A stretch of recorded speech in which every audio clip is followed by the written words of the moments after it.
Dear students, welcome back to Shomurthy Academy classes. ಇವತ್ತಿನ ವಿಡಿಯೋದಲ್ಲಿ ನಾವು second PUC business studies Kannada medium 2 ಮಾರ್ಕ್ಸ್ದು most important ಕ್ವಶನ್ಸ್ನ ನೋಡ್ತಾ ಹೋಗೋಣ. ಈಗಾಗಲೇ ನಾನು 4 ಮಾರ್ಕ್ಸ್ ಮತ್ತು 8 ಮಾರ್ಕ್ಸ್ ಕ್ವಶನ್ ವಿಡಿಯೋನ ಅಪ್ಲೋಡ್ ಮಾಡಿದ್ದೀನಿ. ಆ ಒಂದು ವಿಡಿಯೋ ಲಿಂಕ್ನ ಈ ವಿಡಿಯೋ ಕೆಳಗೆ ಅಂದರೆ ಡಿಸ್ಕ್ರಿಪ್ಷನ್ ಬಾಕ್ಸ್ನಲ್ಲಿ ಪ್ರೊವೈಡ್ ಮಾಡಿರ್ತೀನಿ, ಚೆಕ್ ಮಾಡಿ. ಇಲ್ಲಿ ನಿರ್ವಹಣೆ ಎಂದರೇನು ಅಥವಾ ನಿರ್ವಹಣೆಯ ಅರ್ಥ ಬರೆಯಿರಿ ಅಂತ ಕೇಳ್ತಾರೆ. 2 ಮಾರ್ಕ್ಸಿಗೆ ಮೋಸ್ಟ್ ಇಂಪಾರ್ಟೆಂಟ್ ಕ್ವಶನ್. ನಿರ್ವಹಣೆಯನ್ನು ವ್ಯಾಖ್ಯಾನಿಸಿ ಅಂತ ಕೇಳ್ತಾರೆ. ಸಮನ್ವತೆಯ ಯಾವುದಾದರೂ 3 ಲಕ್ಷಣಗಳನ್ನು ತಿಳಿಸಿ. ಇಲ್ಲಿ ನಾನು ಪ್ರೊವೈಡ್ ಮಾಡ್ತಕ್ಕಂಥ ಎಲ್ಲ ಕ್ವಶನ್ಗಳು ಕೂಡ ಇಂಪಾರ್ಟೆಂಟ್ ಆಗಿರುತ್ತೆ. ನಿರ್ವಹಣೆಯ ತತ್ವಗಳ ಅರ್ಥ ಬರೆಯಿರಿ. ವೈಜ್ಞಾನಿಕ ನಿರ್ವಹಣೆ ಅಂದರೇನು? ವೈಜ್ಞಾನಿಕ ನಿರ್ವಹಣೆಯ ವ್ಯಾಖ್ಯಾನ ಬರೆಯಿರಿ. ಇವು 3 ಕ್ವಶನಿಗೆ ಒಂದೇ ಉತ್ತರ ಬರುತ್ತೆ.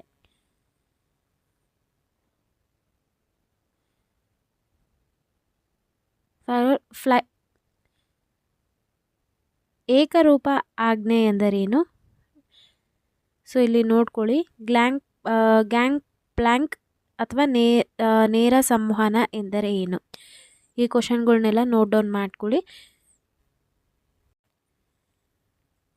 ಯೋಜಿಸುವಿಕೆಯ ಪರಿಮಿತಿಯ ಅರ್ಥ ಕೊಡಿ. ಯೋಜಿಸುವಿಕೆಯನ್ನು ವ್ಯಾಖ್ಯಾನಿಸಿ.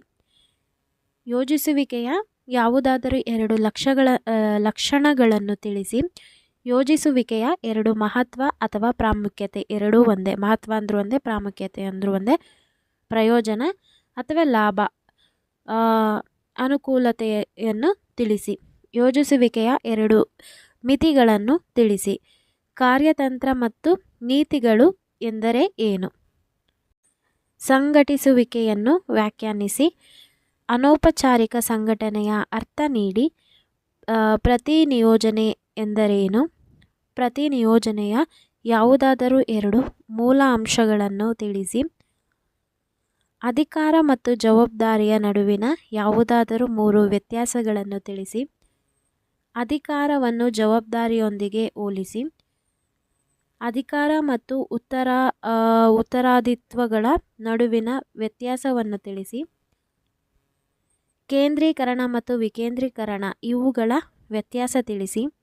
ಪ್ರತಿನಿಯೋಜನೆ ಮತ್ತು ವಿಕೇಂದ್ರೀಕರಣದ ನಡುವಿನ ವ್ಯತ್ಯಾಸವನ್ನು ತಿಳಿಸಿ. ಈ ವಿಡಿಯೋದಲ್ಲಿ ಪ್ರೊವೈಡ್ ಮಾಡ್ತಕ್ಕಂಥ ಎಲ್ಲ ಕ್ವಶನ್ಗಳನ್ನೂ ಕೂಡ ಓದಿ, ಯಾವ ಕ್ವಶನ್ನು ಕೂಡ ಸ್ಕಿಪ್ ಮಾಡಬೇಡಿ. ಆ ರೀತಿಯಾಗಿ ಓದಿದಲ್ಲಿ ನೀವು 2 ಮಾರ್ಕ್ಸ್ ಸೆಷನ್ ಏನಿದೆ ಅದರಲ್ಲಿ ನೀವು 12ಕ್ಕೆ 12 ಮಾರ್ಕ್ಸ್ನ ಈಸಿಯಾಗಿ ಸ್ಕೋರ್ ಮಾಡ್ಬೋದು. ಸೊ ನಾವು ಎಲ್ಲ ಕ್ವಶನ್ಸ್ನ ನೋಡಿಬಿಟ್ಟು 3 ಮಾಡಲ್ ಕ್ವಶನ್ ಪೇಪರ್ಗಳಲ್ಲಿ ಈ ಕ್ವಶನ್ ರಿಪೀಟ್ ಆಗಿದೆಯೋ ಇಲ್ವೋ ಅಂತ ಕೂಡ ನಾವು ಚೆಕ್ ಮಾಡೋಣ.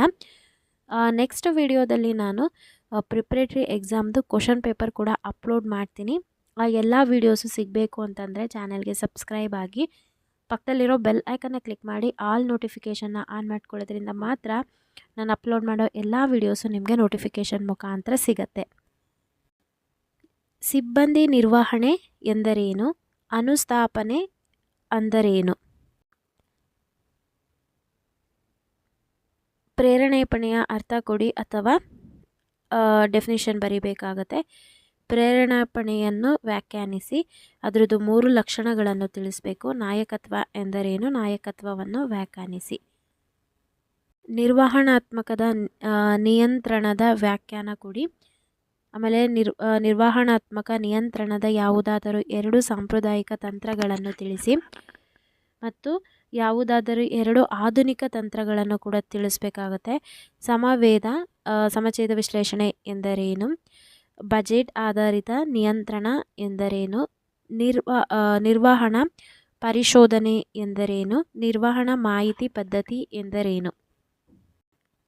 ಹಣಕಾಸಿನ ನಿರ್ವಹಣೆ ಎಂದರೇನು? ಯಾವುದಾದರೂ 2 ವಿಧದ ಹಣಕಾಸಿನ ನಿರ್ಣಯಗಳನ್ನು ತಿಳಿಸಿ. ಹೂಡಿಕೆಯ ನಿರ್ಣಯದ ಅರ್ಥವನ್ನು ಉದಾಹರಣೆ ಸಹಿತ ತಿಳಿಸಿ. ಹಣಕಾಸು ಒದಗಿಸುವ ನಿರ್ಣಯ ಎಂದರೇನು? ಉದಾಹರಣೆ ಕೊಡಿ. ಹಣಕಾಸಿನ ಯೋಜಿಸುವಿಕೆಯ ಅವಳಿ ಉದ್ದೇಶಗಳನ್ನು ತಿಳಿಸಿ. ಇದು ಕೂಡ ಇಂಪಾರ್ಟೆಂಟ್. ಹಣಕಾಸಿನ ಸಾಮರ್ಥ್ಯ ಎಂದರೇನು? ಹಣಕಾಸಿನ ಸಾಮರ್ಥ್ಯವನ್ನು ಕಂಡುಹಿಡಿಯುವ ಸೂತ್ರವನ್ನು ಬರೆಯಿರಿ.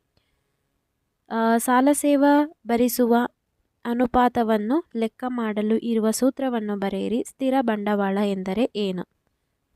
ಮಾರಾಟ ಪ್ರಕ್ರಿಯೆ ಎಂದರೇನು? ಭೌತಿಕ ಉತ್ಪನ್ನವನ್ನು ಹೊರತುಪಡಿಸಿ ಮಾರಾಟ ಮಾಡಬಹುದಾದ ವಿಷಯಗಳ ಯಾವುದಾದರೂ 2 ಉದಾಹರಣೆ ಕೊಡಿ. ಶಿಷ್ಟೀಕರಣ ಎಂದರೇನು? ಅನುಕೂಲ ಉತ್ಪನ್ನಗಳಿಗೆ 2 ಉದಾಹರಣೆ ನೀಡಿ. ಸೇವೆಗಳಿಗೆ 2 ಉದಾಹರಣೆ ನೀಡಿ. ಕೈಗಾರಿಕಾ ಉತ್ಪನ್ನಗಳಿಗೆ 2 ಉದಾಹರಣೆ ಕೊಡಿ. ಮುದ್ರೆ ಹಾಕುವಿಕೆ ಎಂದರೇನು? ಬೆಲೆ ನಿಗದಿಯ ಯಾವುದಾದರೂ 2 ಉದ್ದೇಶಗಳನ್ನು ತಿಳಿಸಿ. ವಿತರಣಾ ಮಾರ್ಗಗಳು ಎಂದರೇನು? ಯಾವುದಾದರೂ 2 ಪರೋಕ್ಷ ವಿತರಣಾ ಮಾರ್ಗಗಳನ್ನು ತಿಳಿಸಿ. ಪ್ರವರ್ತನೆ ಎಂದರೆ ಏನು? ಜಾಹೀರಾತು, ಇದರ ಅರ್ಥ ನೀಡಿ. ಜಾಹೀರಾತಿನ ಯಾವುದಾದರೂ 2 ವಿಶಿಷ್ಟ ಲಕ್ಷಣಗಳನ್ನು ತಿಳಿಸಿ. ವೈಯಕ್ತಿಕ ಮಾರಾಟದ ಯಾವುದಾದರೂ 2 ಲಕ್ಷಣಗಳನ್ನು ನೀಡಿ. ಪ್ರಚಾರ ಎಂದರೇನು? 2 ಪ್ರಮುಖ ಲಕ್ಷಣಗಳನ್ನು ತಿಳಿಸಿ. ಗ್ರಾಹಕ ರಕ್ಷಣೆ ಎಂದರೇನು? ಗ್ರಾಹಕ ಅಥವಾ ಬಳಕೆದಾರರ ದೃಷ್ಟಿಕೋನದಿಂದ ಗ್ರಾಹಕ ರಕ್ಷಣೆಗೆ ಮಹತ್ವ ಅಥವಾ ಒತ್ತು ನೀಡಲು 2 ಕಾರಣಗಳನ್ನು ತಿಳಿಸಿ. ನಾವೀಗ ಮಾಡೆಲ್ ಕ್ವಶನ್ ಪೇಪರ್ನ ಚೆಕ್ ಮಾಡೋಣ. 2 ಮಾರ್ಕ್ಸ್ ಸೆಷನಲ್ಲಿ 10 ಕ್ವಶನ್ ಕೊಟ್ಟಿರ್ತಾರೆ. 6 ಕ್ವಶನ್ನ ಅಟೆಂಡ್ ಮಾಡಿದರೆ 12 ಮಾರ್ಕ್ಸ್ ಇರುತ್ತೆ. ನಿರ್ವಹಣೆಯ ಯಾವುದಾದರೂ 2 ಸಂಘಟನಾತ್ಮಕ ಉದ್ದೇಶಗಳನ್ನು ತಿಳಿಸಿ. ಈ ಕ್ವಶನ್ ರಿಪೀಟ್ ಆಗಿದೆ. ಶ್ರೇಣೀಕೃತ ಸರಪಳಿ ಎಂದರೇನು? ಇದು ಕೂಡ ಬಂದಿದೆ. ಯೋಜಿಸುವಿಕೆಯ ಯಾವುದಾದರೂ 2 ಪ್ರಾಮುಖ್ಯತೆಗಳನ್ನು ತಿಳಿಸಿ. ಇದು ಬಂದಿದೆ. ಅಧಿಕಾರ ಮತ್ತು ಉತ್ತರಾಯಿತ್ವಗಳ ನಡುವಿನ ಯಾವುದಾದರೂ 2 ವ್ಯತ್ಯಾಸ. ಇದು ಕೂಡ ನಾನು ಕೊಟ್ಟಿರೋಂಥ ಕ್ವಶನಲ್ಲಿ ಬಂದಿದೆ. ಸಿಬ್ಬಂದಿ ನಿರ್ವಹಣಾ ಪ್ರಕ್ರಿಯೆಯ ಮೊದಲ 2 ಹಂತಗಳು. ಇದು ಕೂಡ ಇದೆ. ನಾಯಕತ್ವದ ಯಾವುದಾದರೂ 2 ಶೈಲಿಗಳನ್ನು ಹೆಸರಿಸಿ. ಇದು ಇದೆ. ನಿಯಂತ್ರಿಸುವಿಕೆಯ ಯಾವುದಾದರೂ 2 ಮಿತಿಗಳನ್ನು ತಿಳಿಸಿ. ಇದು ಇದೆ. ಹಣಕಾಸಿನ ಯೋಜಿಸುವಿಕೆಯ ಅವಳಿ ಉದ್ದೇಶವನ್ನು ಬರೆಯಿರಿ. ಇದು ಕೂಡ ಬಂದಿದೆ. ಮಾರಾಟ ಪ್ರಕ್ರಿಯೆಯನ್ನು ವ್ಯಾಖ್ಯಾನಿಸಿ. ಗ್ರಾಹಕರ ಯಾವುದಾದರೂ 2 ಹಕ್ಕುಗಳನ್ನು ಬರೆಯಿರಿ. ಆಲ್ಮೋಸ್ಟ್ ನೋಡಿ, ಇಲ್ಲಿ 10 ಕ್ವಶನಿಗೆ 10 ಕ್ವಶನ್ ಕೂಡ ನಾನು ಹೇಳಿದಂಥ ಕ್ವಶನಲ್ಲಿ ರಿಪೀಟ್ ಆಗಿದೆ. ಸೊ ಈ ರೀತಿಯಾಗಿ ನೀವು ಓದಬೇಕಾಗತ್ತೆ. ಫಸ್ಟು ನಾನು ಏನು 4 ಮಾರ್ಕ್ಸ್ 8 ಮಾರ್ಕ್ಸ್ 2 ಮಾರ್ಕ್ಸ್ ಅಂತ ಕೊಟ್ಟಿದ್ದೀನಿ, ಅದನ್ನು ಚೆನ್ನಾಗಿ ಪ್ರಿಪೇರ್ ಆಗಿ ನಂತರ ಮಾಡೆಲ್ ಕ್ವಶನ್ ಪೇಪರಲ್ಲಿ ನೋಡಿ ರಿಪೀಟ್ ಆಗಿದೆ. ಇದಾದಮೇಲೆ ನಾನು ಏನು ಕ್ವಶನ್ ಪೇಪರ್ ಅಂತ ಪ್ರೊವೈಡ್ ಮಾಡ್ತೀನಿ, ಆ ಕ್ವಶನ್ ಪೇಪರ್ಗಳ್ನು ಕೂಡ ಚೆನ್ನಾಗಿ ಓದ್ಕೊಳ್ಳಿ. ಯಾವುದೋ ಒಂದು ಕ್ವಶನ್ ಪೇಪರ್ ಇಟ್ಕೊಂಡು ಮ್ಯಾಮ್ ಇದೇ ಕ್ವಶನ್ ಪೇಪರ್ ಬರುತ್ತಾ ಅಂತಂದರೆ ಬರೋಕ್ಕೆ ಚಾನ್ಸೇ ಇಲ್ಲ. ಇವಾಗ ನೋಡಿದ್ರಲ್ವ, ನಾನು ಕೊಟ್ಟಂಥ important chapter wise important question ಯಾವ ರೀತಿಯಾಗಿ ನಿಮ್ಮ ಮಾಡೆಲ್ ಕ್ವಶನ್ ಪೇಪರಲ್ಲಿ ಬಂದಿದೆ, ಆ ರೀತಿಯಾಗಿ ಒಂದು ಐಡಿಯಾ ಬಂದಿರುತ್ತೆ ನಿಮಗೆ ಯಾವ ರೀತಿ ಓದಬೇಕು ಅಂತ. ಈ ವಿಡಿಯೋ ನಿಮಗೆ ಯೂಸ್ಫುಲ್ ಆಗ್ತಾ ಇದೆ ಅಂತಂದರೆ ಸಬ್ಸ್ಕ್ರೈಬ್ ಆಗೋದನ್ನ ಮರಿಬೇಡಿ, ಓಕೆನಾ? ಈಗ ಮಾಡೆಲ್ ಪೇಪರ್ 2 ನೋಡೋಣ. ಮಾಡೆಲ್ ಪೇಪರ್ 2 ಅಲ್ಲಿ ನಿರ್ವಹಣೆಯ ಯಾವುದಾದರೂ 2 ಸಾಂಸ್ಥಿಕ ಉದ್ದೇಶಗಳನ್ನು ತಿಳಿಸಿ. ಇದು ಕೂಡ ಬಂದಿದೆ. ಹೆನ್ರಿ ಫೋರ್ಡ್ ಅವರ ಪ್ರಕಾರ ಏಕರೂಪ ಆಜ್ಞೆ, ಇದರ ಅರ್ಥ ಬರೆಯಿರಿ. ಹೌದು, ಈ ಕ್ವಶನ್ ಕೂಡ ಬಂದಿದೆ. ಯೋಜಿಸುವಿಕೆಯ ಯಾವುದಾದರೂ 2 ಮಿತಿಗಳನ್ನು ತಿಳಿಸಿ. ಇದು ಕೂಡ ಬಂದಿದೆ. ಸಂಘಟಿಸುವಿಕೆಯನ್ನು ವ್ಯಾಖ್ಯಾನಿಸಿ. ಸಿಬ್ಬಂದಿ ನಿರ್ವಹಣೆ ಎಂದರೇನು? ದ್ರಾಕ್ಷಿ ಬಳ್ಳಿ ಸಂವಹನ ಎಂದರೇನು? ಇದು ಕೂಡ ದ್ರಾಕ್ಷಿ ಬಳ್ಳಿ, ಇದು ಕೂಡ ಇಂಪಾರ್ಟೆಂಟು. ನಿಯಂತ್ರಿಸುವಿಕೆಯ ಯಾವುದಾದರೂ 2 ಪ್ರಾಮುಖ್ಯತೆಗಳನ್ನು ಸೂಚಿಸಿ. ಯಾವುದಾದರೂ 2 ಹಣಕಾಸಿನ ನಿರ್ಣಯಗಳನ್ನು ತಿಳಿಸಿ.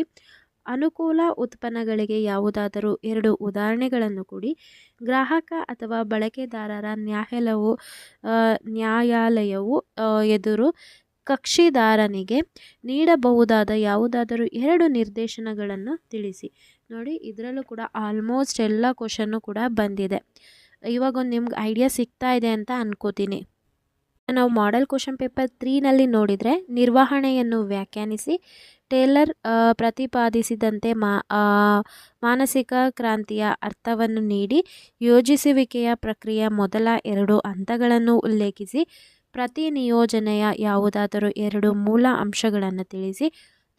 ತರಬೇತಿ ಮತ್ತು ಅಭಿವೃದ್ಧಿಯಿಂದ ಉದ್ಯೋಗಿಗಳಿಗೆ ಆಗುವ 2 ಪ್ರಯೋಜನಗಳನ್ನು ಬರೆಯಿರಿ. ಮೇಲ್ವಿಚಾರಣೆ ಎಂದರೇನು? ನಿಯಂತ್ರಿಸುವಿಕೆಯ ಯಾವುದಾದರೂ 2 ಪ್ರಾಮುಖ್ಯತೆಗಳನ್ನು ತಿಳಿಸಿ. ಹಣಕಾಸು ನಿರ್ವಹಣೆಯನ್ನು ನೀವು ಏನೆಂದು ಅರ್ಥ ಮಾಡಿಕೊಂಡಿರುವಿರಿ? ಸೇವೆಗಳ ಮಾರಾಟ ಪ್ರಕ್ರಿಯೆಗೆ ಯಾವುದಾದರೂ 2 ಉದಾಹರಣೆಗಳನ್ನು ತಿಳಿಸಿ. ಗ್ರಾಹಕರ ಯಾವುದಾದರೂ 2 ಜವಾಬ್ದಾರಿಗಳನ್ನು ಬರೆಯಿರಿ. ಆಲ್ಮೋಸ್ಟ್ ಇಲ್ಲೂ ಕೂಡ ಕ್ವಶನ್ಗಳು ರಿಪೀಟ್ ಆಗಿರೋಂಥ ಸಾಧ್ಯತೆ ಇದೆ, ನೀವು ಗಮನಿಸ್ಬೋದು. ಈ ರೀತಿಯಾಗಿ ನೀವು ಓದ್ಕೊಳ್ಳಿ. ನಿಮಗೇನಾದರೂ ಮ್ಯಾಚ್ ದ ಫಾಲೋಯಿಂಗ್ MCQs ಮತ್ತು ಒನ್ ವರ್ಡು ಕೂಡ ಇದೇ ರೀತಿ ಕೊಡಿ ಅಂತಂದರೆ ನಾನು ನೆಕ್ಸ್ಟ್ ವಿಡಿಯೋದಲ್ಲಿ ನಾನು ಕೊಡ್ತೀನಿ. ಇದು ನನ್ನ ಹೊಸ ಚಾನಲ್ ಆಗಿರೋದ್ರಿಂದ ಎಲ್ಲರೂ ಕೂಡ ಸಬ್ಸ್ಕ್ರೈಬ್ ಆಗೋ ಮುಖಾಂತರ ಈ ಒಂದು ಚಾನಲ್ಗೆ ಸಪೋರ್ಟ್ ಮಾಡಿ. ಹಾಗೆ ಈ ಒಂದು ವಿಡಿಯೋನ ಆದಷ್ಟು ನಿಮ್ಮ ಫ್ರೆಂಡ್ ಸರ್ಕಲ್ನಲ್ಲಿ ಶೇರ್ ಮಾಡಿ. 4 ಮತ್ತು 8 ಅಂಕದ ವಿಡಿಯೋನ ಈ ವಿಡಿಯೋ ಕೆಳಗೆ ಅಂದರೆ ಡಿಸ್ಕ್ರಿಪ್ಷನಲ್ಲಿ ಕೊಟ್ಟಿರ್ತೀನಿ, ನೀವು ಚೆಕ್ ಮಾಡ್ಕೋಬೋದು. ಯಾರೆಲ್ಲ ನನ್ನ ಚಾನಲ್ಗೆ ಸಬ್ಸ್ಕ್ರೈಬ್ ಆಗಿದ್ದೀರಾ ಎಲ್ರಿಗೂ ಕೂಡ ನಾನು ಧನ್ಯವಾದ ಹೇಳೋದಕ್ಕೆ ಇಷ್ಟಪಡ್ತೀನಿ. Thank you.